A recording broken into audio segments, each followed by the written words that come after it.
Се сеќавате ли, може би, ќе ве вратам малку во детството. Кој е тука најстар? Менка, веројатно.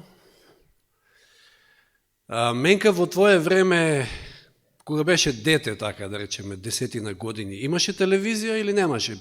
Кога излезе телевизорот? 57 излегува телевизорот? Па значи во нејзино време немало секако. Не, во нејзино време, во време на Менка. Да. Тие времења, поготово, па добро, може и мои времења или ваши времења, иако имало телевизор, во наше време имаше телевизор, имаше 2 канала, од кои што вториот беше за националностите, така да чекавме да дојде недела поплена, таму да пуштат некој убав филм да гледаме. Цела недела чекаш филм да пуштат. Така е зборот, мислам, некој поубав.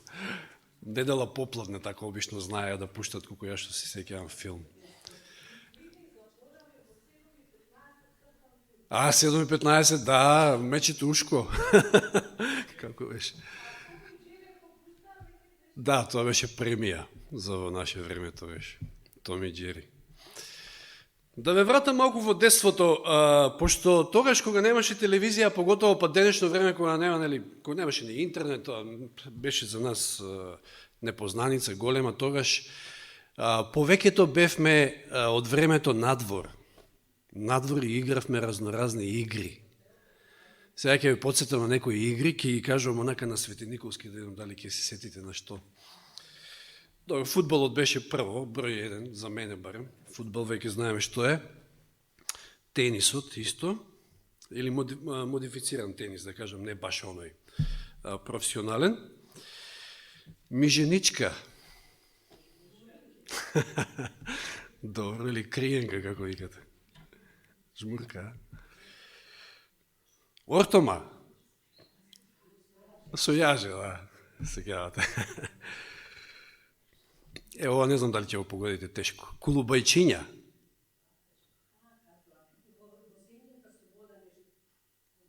Джамли. Джамли, ние ги викаме тамо кулубајчиња. Тоа беше посебно, се играше и беше популарно во по-ладните месеци, да кажам. Не баш зимски, ама онака кога, пошто таму во наше мало во Свети Николе, па патиштата таму тие, барем, улицата наша не беше асфалтирана до скоро, можем да кажем, доека се осамостои Македонија, па тогаш некако ја асфалтира, инаку беше земја, значи беше погодно место за играње на џамли, и тоа често пати ќе играме на ќар, знаете како беше тоа? Се боцка онака парички, оние метални во орта, се викаше, она се црташе, па се боцкаа метални парички, кој колку ќе собори од паричките си ги зима за себе. Се сеќавам, имаше големи мајстори на таа игра и оде од мало на мало и не ги собираа парите. Джепарат со што ќе го добивме. Биник. Знаете ли што е биник? Се делкаше едно мало парче на дрвце, овака, дрво. Челик го е, челик, така, знаете. И го маваш после. Тоа исто така беше доста популарно кај нас. Сега ова беше повеќе од филмовите потекнати каубојци и индијанци. Правевме пушки од дрво, од некоја даска, ќе најдеме, ќе изрезбаме нешто. Па дори и стрели правевме. Црната стрела, сега ми текна во моментот, црната стрела имаше на серија на времето. Популарна. Партизани и германци, и тоа. Исто. Бам-бам. Тоа знаевме да го викаме бам-бам. Клевканичка, ова беше повеќе за женскиот пол, ама игравме и машките. Клевканичка, знаете што е? Со плочка, на една нога. Како? Школица. Клевканичка, кај нас, пошто се клевка. На една нога клевкање. Потоа знаевме, дури во зимно време се случуваше некојаш да замрзне тамо реката кај нас Мавровица, која што сега како да ја нема, веројатно и скоро се ја нема. И игравме хокеј на мраз, онака импровизирано, стапувајќи најдевме некоја, ќе користевме некоја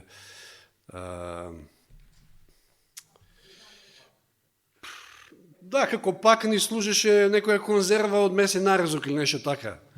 Нешто ќе најдевме.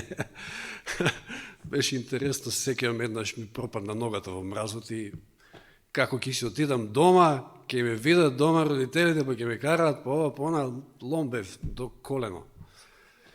И кондура, и чарапи, и панталони, и се.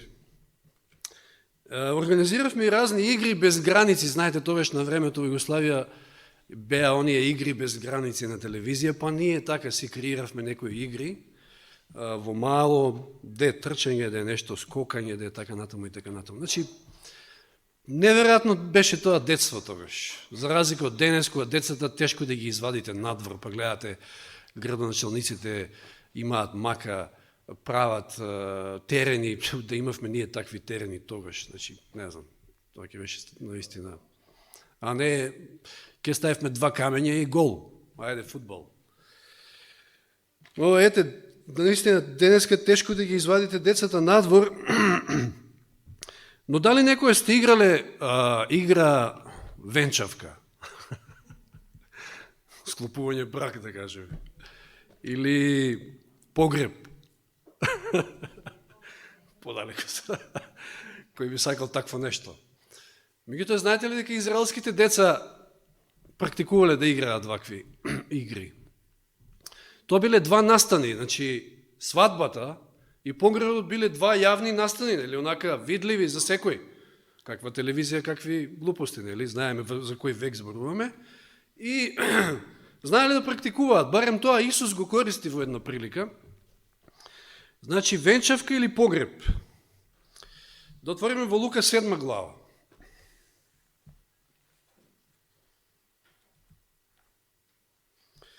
Овие стихови ми го привлекува вниманието затоа што се непосредно пред оној дел кој што го имавме минатата сабота за Света вечера.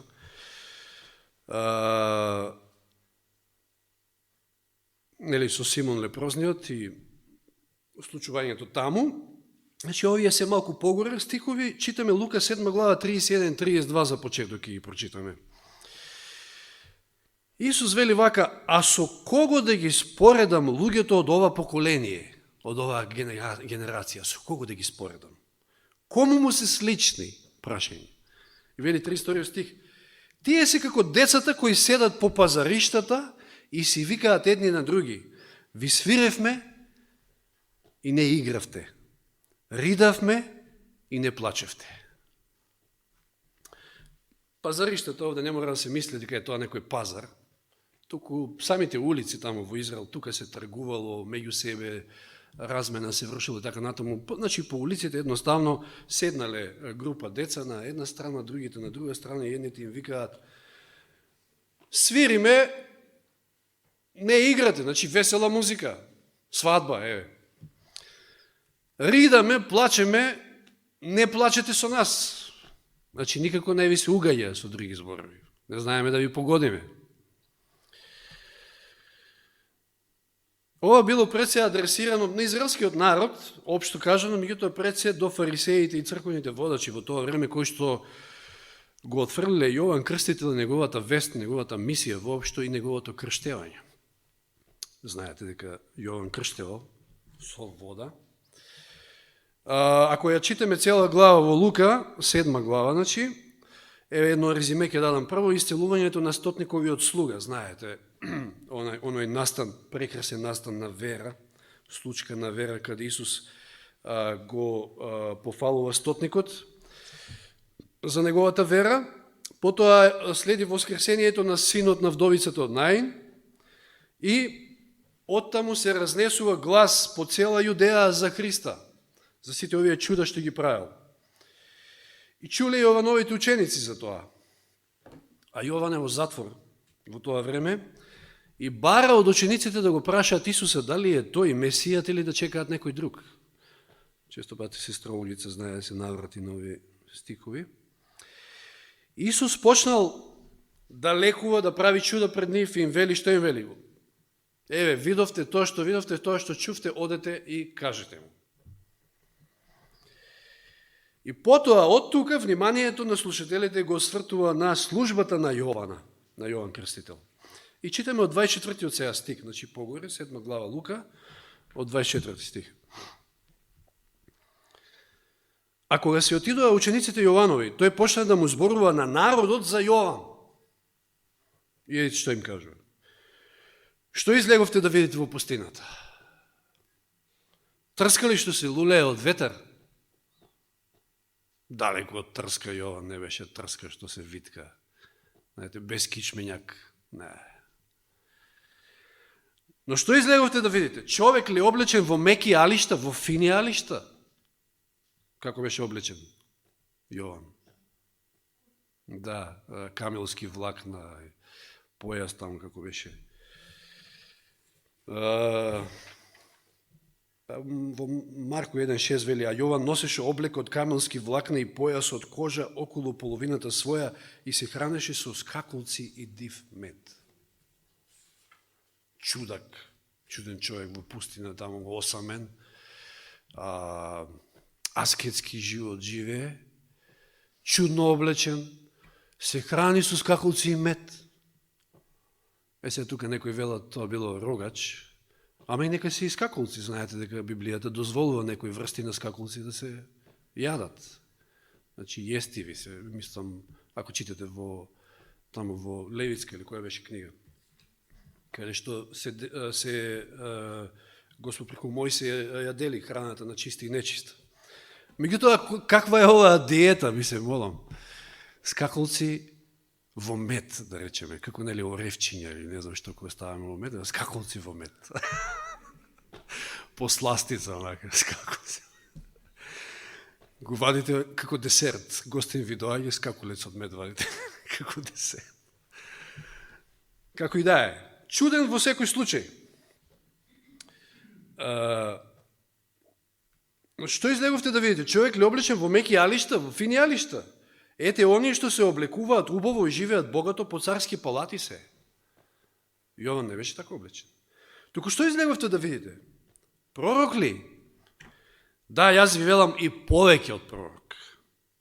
Ово е за кого што е напишено, ете, јас го испраќам пред лицето твое ангелот мој, што ќе го приготви патот твој пред тебе. Го нарекува ангел мој. 28 стих уште појако. Зашто ви велам, меѓу родените од жена нема ни еден поголем пророк од Јован Крстител. Нема поголем од Јован Крстител роден од жена. Но најмалиот во Царството Божие е поголем од него. И сите луѓе што слушаа, па и царениците, ја познаа Божјата праведност, крштевајќи се со крштевањето Јованово. Но, 30 стих вели, фарисеите и закониците ја отфрлија Божјата волја за нив и не се крстија од него. Чудак, да, но од Господа пратен, Исус во суперлативи зборува за него, значи најголем од сите пророци, најголем некој кој што воопшто бил роден од жена. И фарисеите и закониците го ја отфрлаат веста. А која беше веста што ја проповедаше Јован Крстител? Покајте се. Зашто се наближи Божјето царство. Често пати бил невообичаен неговиот настап. Значи, покајте се, оти ќе завршите во пеколот. Сега, му лефуцирам. Замислите си да излезе сега тука Јован Крстител и речете: добар ден на сите вас, породи аспидини, како сте денес?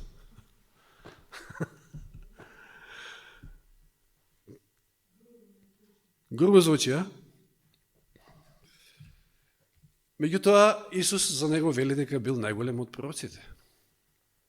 И сега доаѓа оној дел, и сега ќе очитаме во комплетно, значи не само оние два стиха, од 31 стих, а со кого да ги споредам луѓето од ова поколение? И пред се им се обрега, значи, на закониците, на фарисеите, оние кои што го отфрлиле Јован Крстител неговата вест. Со кого? Кому му се слични? Тие се како децата. Тие такви деца кои што седат по пазариштата, по улиците и си викаат едни на други: ви свиревме, не игравте, ридавме, не плачевте. Видите, Библијата на многу места ни вели дека треба да бидеме како деца. Ама во кој смисол? Не да бидеш детињаст. Овде им се обраќа и вели на фарисеите: детињасти. Значи не ви се угаѓа никако. Вака пробај не бива, вака пробај не бива. Значи, каква е па оваа наша генерација, со што па нашата генерација, да ја споредиме, еве која зборуваме во контекст на ова. На кого денес можеш да му угодиш? Поготово на младите, на децата, еве. Значи, Елен Вајд вели: едноставноста, заборавањето на себе и детската љубов исполнета со доверба се особините што ги цени небото. Тоа се тие детски особини. Че едноставност, заборавање на себе, детската љубов исполнета со доверба, едноставно ќе се спречкаат, одма после тоа ќе се помират и пак си играат заедно.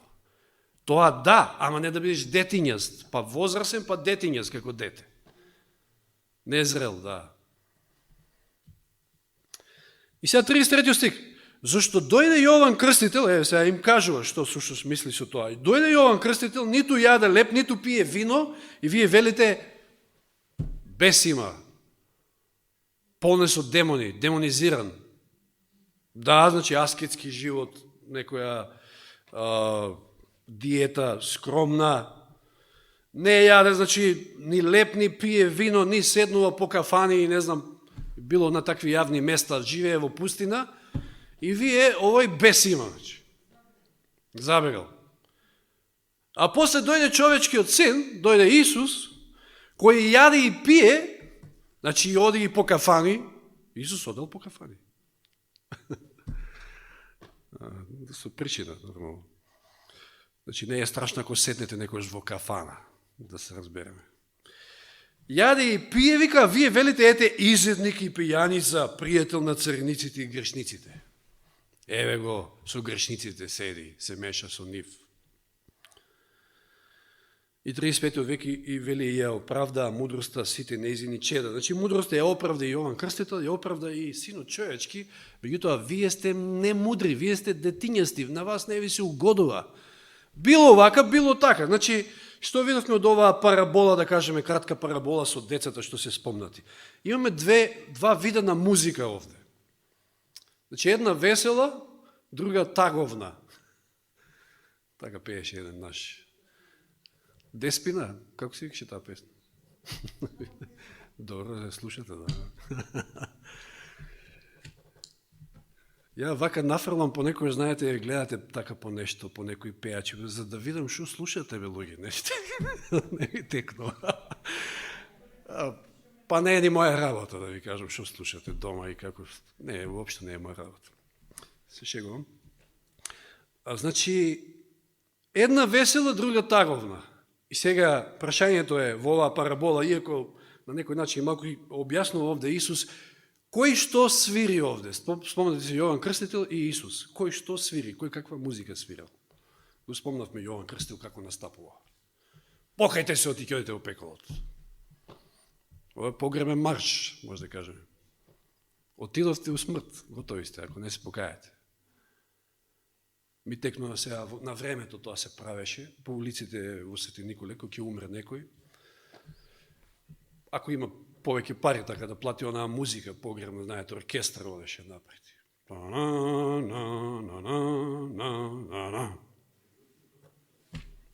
Таа музика се користеше воопшто. Страшно, мислам, ќе се заледиш, одма слушаш, гледаш некој умрел и така натаму. Сега е подобро што тоа не се практикува. Но тоа бил Јован Крстител. А Исус ја свири онаа весела музика. Го носи радосната вест, не дека Јован Крстител не ја носил. Значи тоа се како две страни од една иста паричка, знаете. Не секој исто може да ја изнесе веста. Ќе ви дојде Андре Орошану тука, ќе ве изрешета сите. Може да го крстиме Андре Изрешетану или така нешто. Ќе дојде некој, не знам, друг, поинако ќе ја пренесе веста, меѓутоа тоа е таа истата вест, радосна вест, но Поинаку секој ја изнесува. И сега, нити овој ви се свиѓа, нити оној ви се свиѓа. Пример, кажам. На луѓето не им се угодува. Значи, Исус често пати спомнува дека тој е младоженецот, доаѓа младоженецот по својата црква и така натаму и така натаму. Затоа велам, тој е оној кој што ја свири она весела музика во оваа парабола представена. Еве ќе читаме во Матеј 18 глава од 1 до 5. Не, се извинувам, не. Тоа е моментот за со децата, тоа го поминавме, не мора да читаме.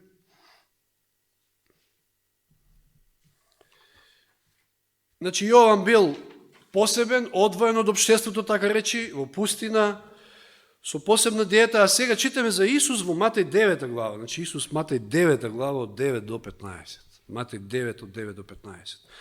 И кога си одеше оттаму, Исус виде еден човек по име Матеј, значи, кога оди кај цариникот Матеј, како седи во царинарницата и му рече, врви по мене.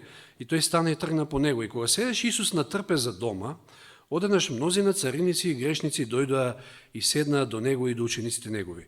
Но штом го видоа тоа фарисеите, им рекоа на учениците негови: зошто вашиот учител јаде и пие со цариници и грешници? Го гледаме таму во кафана седнал. Јаде со цариниците. Цариниците биле најомразени. Најголеми грешници според фарисеите. А Исус, кога го чу тоа, им рече: здравите немаат потреба од лекар, туку болните. Одете и научите се што значи милост сакам, а не жртва. Зашто не дојдов да ги повикам праведниците, туку грешниците на покаяние. Тогаш кај него дојдоа учениците Јованови, и тие збунети од сите овие гласови, рекоа: зашто ние и фарисеите постиме многу, а твоите ученици не постат? Што им вели Исус на тоа 15 стих? Зар можат сватовите да бидат нажалени доека е со нив младоженецот? Но ќе дојде време кога младоженецот ќе се отргне од нив, па тогаш и тие ќе постат. Кај младоженецот сега не е тука, но младоженецот каде и да ќе дојде по својата невеста. Но тоа сакав да го потенцирам, дека Исус често пати ова го нагласува. Значи, младоженецот доаѓа по невестата, тука е со сватовите, вели, нема причина за тага. И ова е интересно, дури овде се наметува една друга тема, знаете, некогаш некои може би практикуваат во сабота да постат, меѓутоа, што гледам од овие стихови, што знам, барем јас така гледам. Саботата што е како сабот? Радосен ден. Ден кога го славиме Бога. А постот е нешто друго. Мислам, не би требало да биде таков, да бидеме со нажалени, ама еве, тука им укажува Исус на постот, дека сепак е друго. Постот е поинаков од некоја веселба и слава и така натаму, како што еве саботниот ден треба да биде, но тоа е друга тема. Дури и Јован, за Исус се кажува во Јован, во Евангелието по Јован 3.29, самиот Јован Крстител.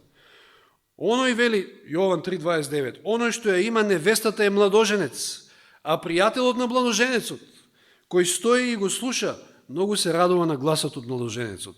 Оваа моја радост се исполни, вели Јован Крстител беше. Како предходник Исусов.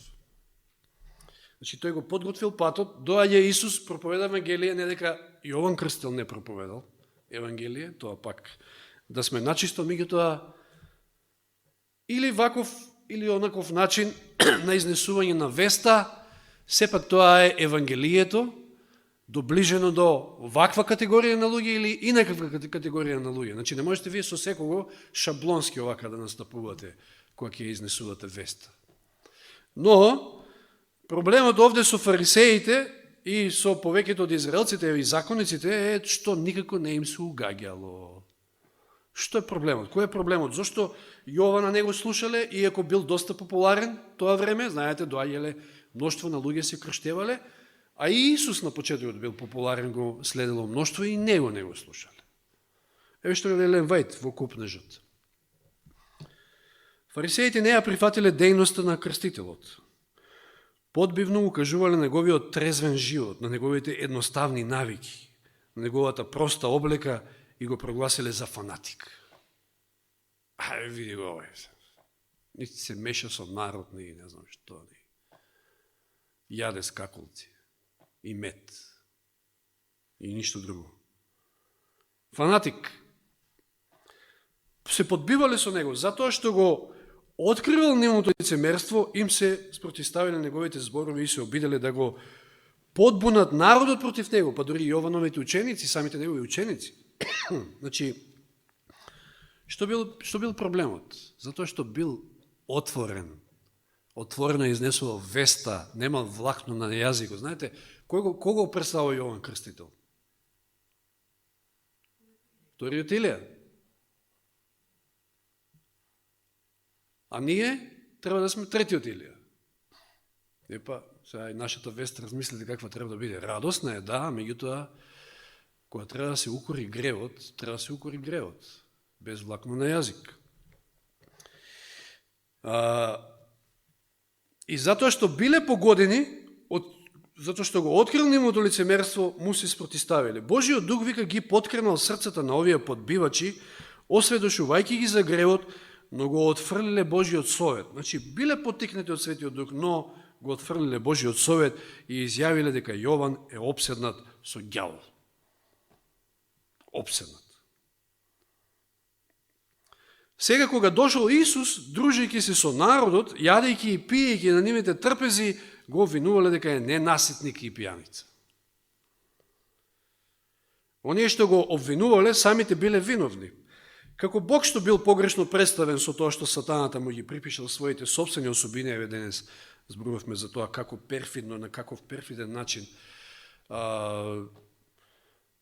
затоа и бил наречен Сатан, значи клеветник, обвинувач на нашите браќа што е таму во Откровение. Страшна работа е клеветата. Мислам да бидете клеветник, а не се секирајте ако ве клеветат, затоа што само можат репутацијата, реномето да ви го срушат, не карактерот. Значи, надвршно вака може, да, луѓето ќе мислат, може и поинаку сега, овој каков и што е, меѓутоа карактерот е тука, карактерот Господ го знае. Сега, кога дошол Исус, дружејќи се со народот, јадејќи и пиејќи неговите трпези, го винувале дека е ненаситник и пијаница. А всушност тие биле такви и вели, така и овие лоши луѓе лажно ги представувале Господовите вестници, значи. И пророците, сите пророци страдале. Фарисеите не сакале да сватат дека Исус јадел со царевниците и грешниците, зошто? За да им ја донесе небесната светлина на оние што седат во мрак. Че имал мисија, имал причина зошто седел со нив на такви места. Не седел за тој да падне на ниските страсти и не знам што, па да лумпува или било што. Не, со цел да допре до нив, затоа што до некој такви можеш, на такви места, јавни места, да ги најдеш и да допреш до нив. Значи, ни вака, ни така. Верувам дека сте имале, може би, работа некојаш со некои луѓе во вашиот живот, некои што не им се угаја или тешко им се угаја.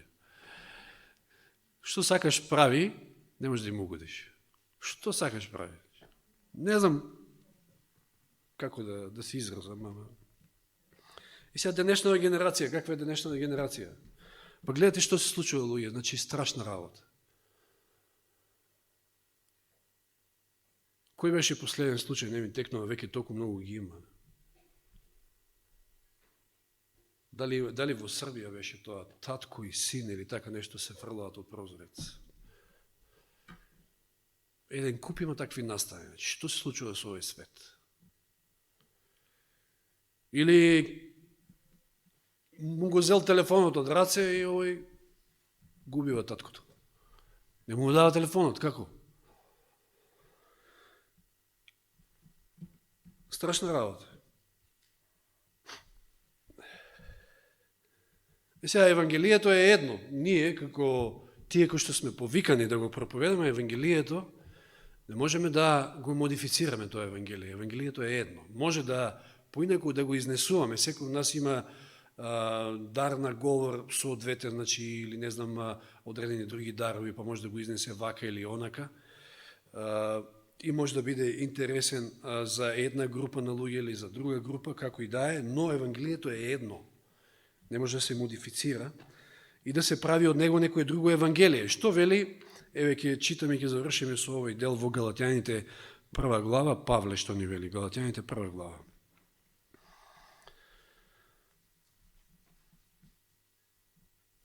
Од 6 стих, Галатјаните 1 глава. Се чудам дека така брзо се одвративте од оној кој ве повика во Христовата благодат и преминувате кон друго Евангелие, кое не е друго, само има некои кои ве збунуваат и сакаат да го изопачат Христовото Евангелие. И сега, овие се многу силни збори. Но ако и ние, Павле вели, или ангел од небото, ви проповеда друго Евангелие, различно од оно што ви го проповедаме, да биде проклет. Како што рековме порано и сега пак велам, ако некој ви проповеда Евангелие што се разликува од оно што го примивте, да биде проклет. И сега овој дел, 10 стих. Павле вели, дали јас сега ги уверувам луѓето или Бога? Или настојувам да им угодам на луѓето? Ако уште би им угодувал на луѓето, што? Па немаше да бидам Христов служител или слуга. Па како можеш на 50 души да им угодиш? Секој си има нешто, некоја замисла. И да им угодиш и на тие 50 души, па и на Бога да му угодиш. Кај Бога се знае, вака е и така е, тоа е карактер. Значи, тоа е она што Бог го бара од нас.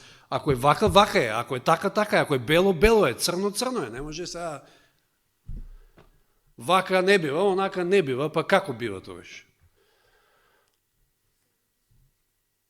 Се го постоја, да, па тоа е. На крајот, едни натака, едни навак. Значи, ако уште би им угодувал на луѓето, немаше да бидам Христов служител. Е сега денеска имате проповедници, насмеани, онака харизматични, не знам што, дури наплаќаат, собираат цели стадиони, публика и луѓе, ама зошто? Затоа што им угодуваат на луѓето. Или овие си насобрале, како велеше таму стихот. Такви говорници кои што ќе им ги да слушаат она што ги сврбат ушите. Значи, тоа што сакаат да слушаат, тоа ќе слушаат. Што не сакаат, не сакаат. Како ја читаме ние Библијата? Читаме, ова не, ќе оскокнам, ова не ми се допаѓа. Библијата е цела. И цела е вдахновена.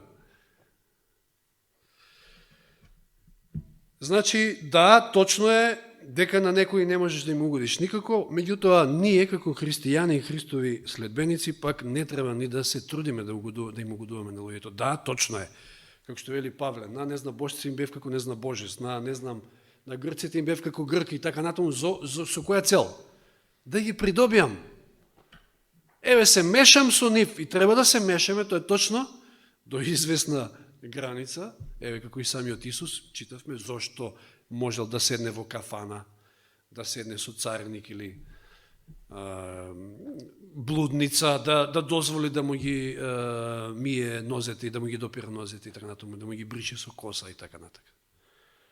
За да ги спаси, за да ги доведе до спасение, до себе, до Христа.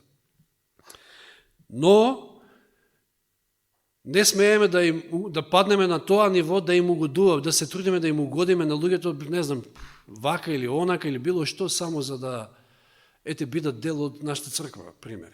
Па тоа не е целта, значи целта е да ги доведете кај Христа, до спасение. А башка, она што го гледаме од ова кратка парабола во Лука 7 глава, имајте на увид дека има луѓе на кои што никад нема да им угодите. Значи, не треба да им угодуваме, ама имајте во предвид и такви дека постојат. Значи. Зошто ве известувам, браќа, 11 стих, дека Евангелието кое го проповедав не е човечко. Значи, не е човечко и самиот Исус вели, ова наука што ви ја проповедам не е од мене, туку од таткото, тоа што ми кажал тој, тоа ви го кажувам. Ја не барам своја слава. Е сега тие таквите кои што собираат луѓе и затоа се популарни, затоа што бараат своја слава. Им зборуваат на луѓето тоа што тие сакаат да слушаат. Кој сака да повикува на луѓето покајте се? Пазите, па која била веста на Исуса? Која вест ја проповедаше Исус? Па истата вест, покајте се, оти се доближи Божјото царство. Истата вест на Јован Крстител. Тоа е Евангелието. Па тоа е првиот чекор, ако вие не се покаете, џаве.